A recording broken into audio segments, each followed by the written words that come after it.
BBC বাংলার এক প্রতিবেদন থেকে জানা যায়, বাংলাদেশ স্বাধীন হওয়ার পর তৎকালীন প্রধানমন্ত্রী শেখ মুজিবুর রহমানের সময় গণভবন নির্মাণ করা হয়, কিন্তু শেখ মুজিবুর রহমান সেখানে বসবাস করতেন না।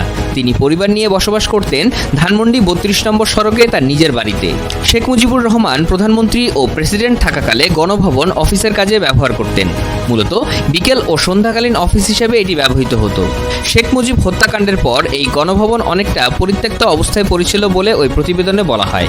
এরপর জেনারেল এরশাদ ক্ষমতায় থাকার সময় ১৯৮৫ সালে গণভবন সংস্কার করে সেটিকে রাষ্ট্রীয় অতিথি ভবন করতোয়া নামকরণ করা হয়। বিদেশি রাষ্ট্রপ্রধান ও সরকার প্রধানদের জন্য এই অতিথি ভবন ব্যবহার করা হতো ওই সময়।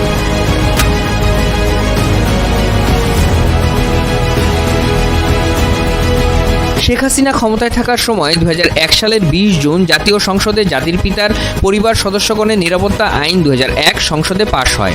এর কয়েক সপ্তাহ পরই তত্ত্বাবধায়ক সরকারের কাছে তার ক্ষমতা হস্তান্তরের কথা ছিল। এই আইনে শেখ হাসিনা ও শেখ রেহানাকে আজীবন এসএসএফ দ্বারা নিরাপত্তা দেওয়া, পৃথক আবাসন বরাদ্দ ও আনুষঙ্গিক সুযোগ সুবিধা দেওয়ার কথা বলা হয়। ২০০১ সালের ২ জুলাই আওয়ামী লীগ ক্ষমতায় থাকা অবস্থায় শেখ হাসিনাকে গণভবন বরাদ্দ দেওয়া হয়।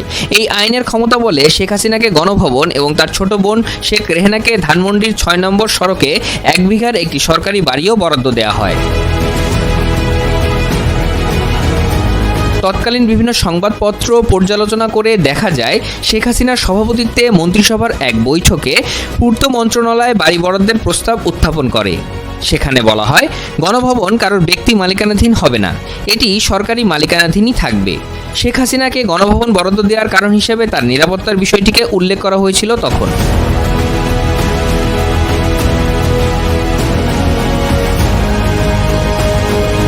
শেখ হাসিনা প্রধানমন্ত্রী না থাকলেও গণভবনে বসবাসের জন্য যে বরাদ্দ নিয়েছিলেন সেটি নিয়ে বেশ বিতর্ক শুরু হয়। সবচেয়ে বেশি শোরগোল তৈরি হয় বিএনপির তরফ থেকে। দলটি সিদ্ধান্ত নিয়েছিল যে তত্ত্বাবধায়ক সরকার ক্ষমতা নিলে মামলা দায়ের করা হবে।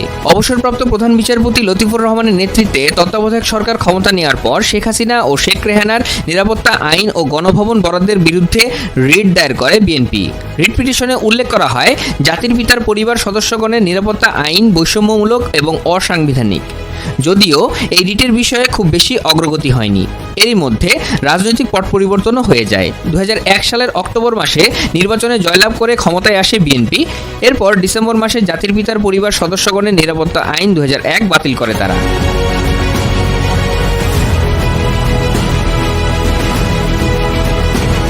২০০১ সালে ক্ষমতা ছাড়ার পরও গণভবনে থাকতে চেয়েছিলেন শেখ হাসিনা, কিন্তু ব্যাপক রাজনৈতিক বিতর্কের কারণে তাকে গণভবন ছাড়তে হয়।